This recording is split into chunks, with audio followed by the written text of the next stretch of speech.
Notre journaliste Nicolas Obermann se souvient d'un fruit de son enfance.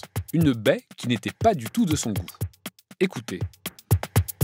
La maison dans laquelle j'ai grandi en Allemagne avait un jardin. Il n'était pas immense, loin de là, mais quand même assez grand pour que ma mère puisse y planter un bouleau, un rosier, un pêcher et un arbuste à baies.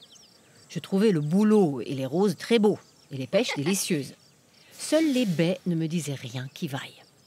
Elles étaient rondes et avaient une couleur pas très appétissante, un vert gris sillonné de veines blanches. Elles avaient plein de pépins, une petite tige et un minuscule pompon un peu dur qu'il ne fallait pas manger. La peau était épaisse et pour couronner le tout, elle était couverte de poils durs. Ces baies peu amènes s'appelaient Stachelbeeren, littéralement baies à épines. Chaque année, j'espérais que leur goût viendrait contrebalancer leur aspect extérieur. En vain.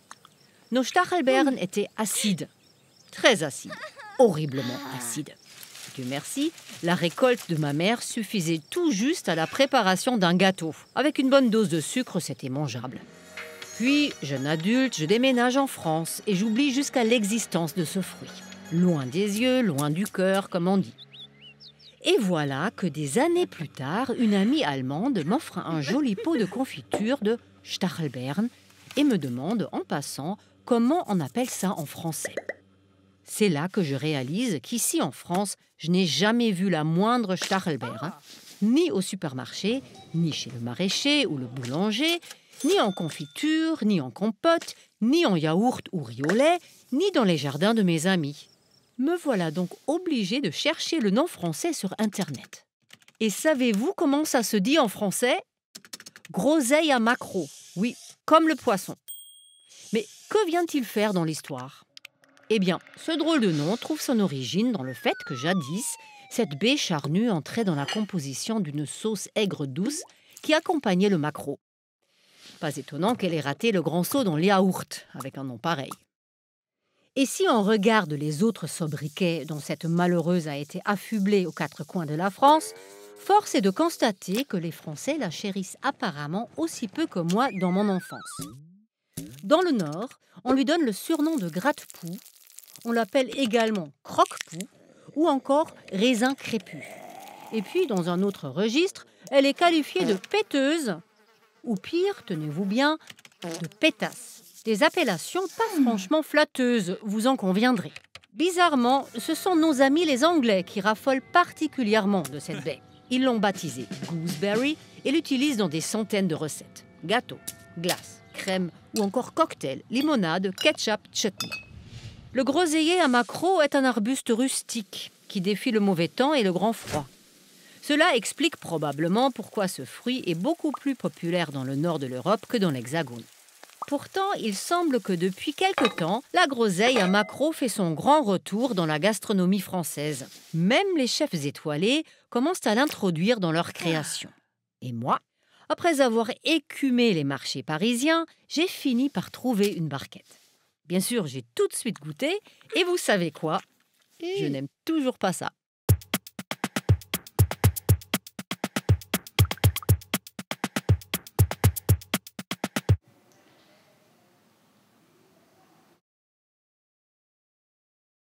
Ouh là là!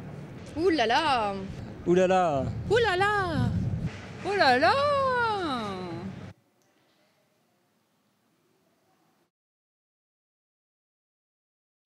Ovaia. Ovaia. Ovaia. Auweia. Ovaia.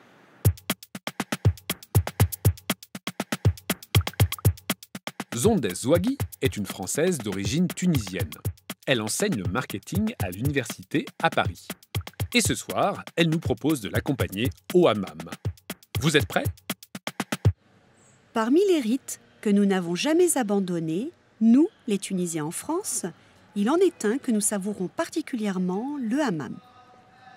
À Paris, il y a une vingtaine de hammams traditionnels, mais je fréquente souvent le même, histoire d'habitude. J'y vais l'après-midi, car en général le matin, il est réservé aux hommes. Là, il faut que je vous avoue quelque chose.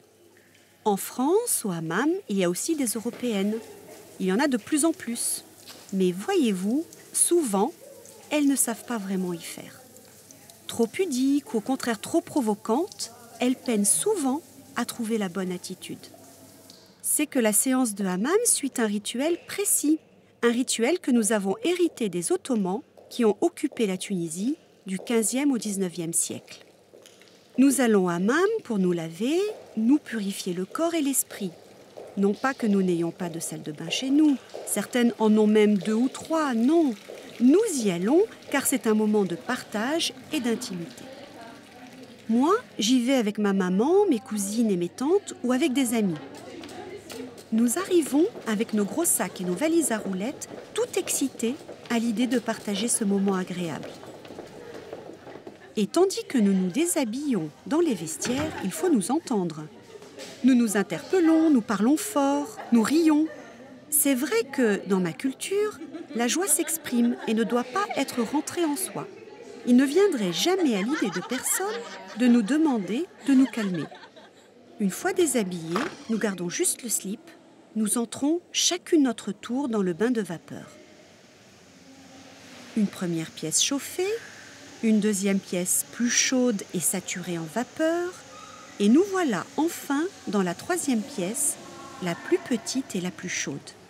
Cette traversée calme nos ardeurs et c'est silencieusement que nous nous asseyons sur les dalles en marbre pour transpirer.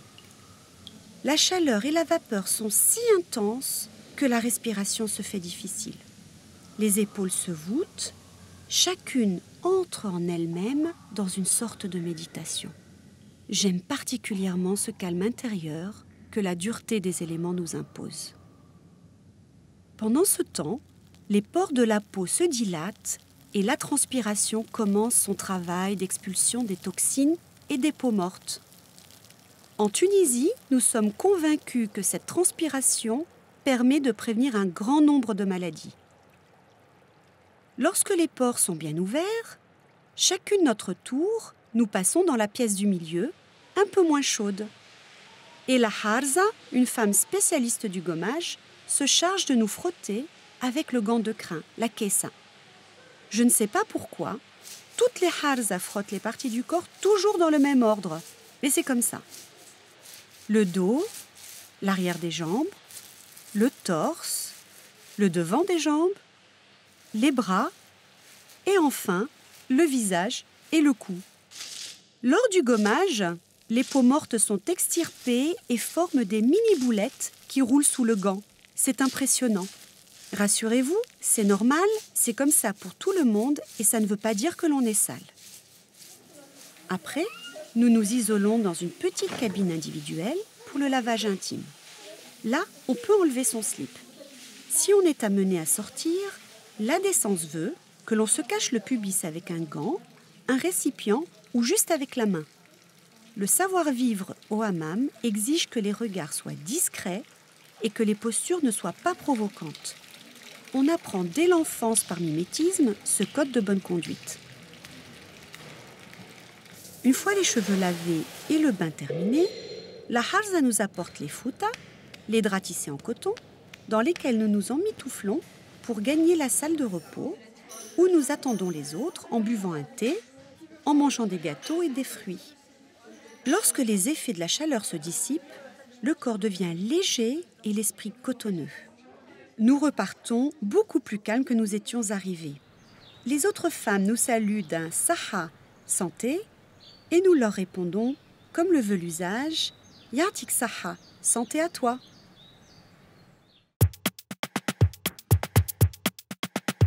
Et voici la devinette. Le plan qui va suivre dure 30 secondes. Où a-t-il été tourné?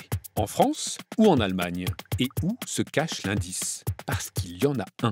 Regardez bien.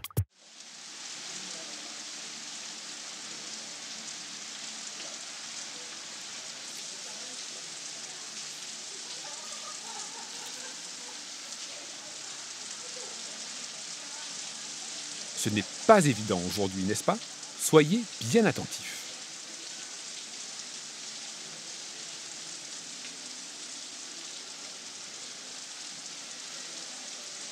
Vous avez la réponse et l'indice allez vite sur le site internet de l'émission www.arte.tv/carambolage. 10 gagnants seront tirés au sort et recevront une petite récompense.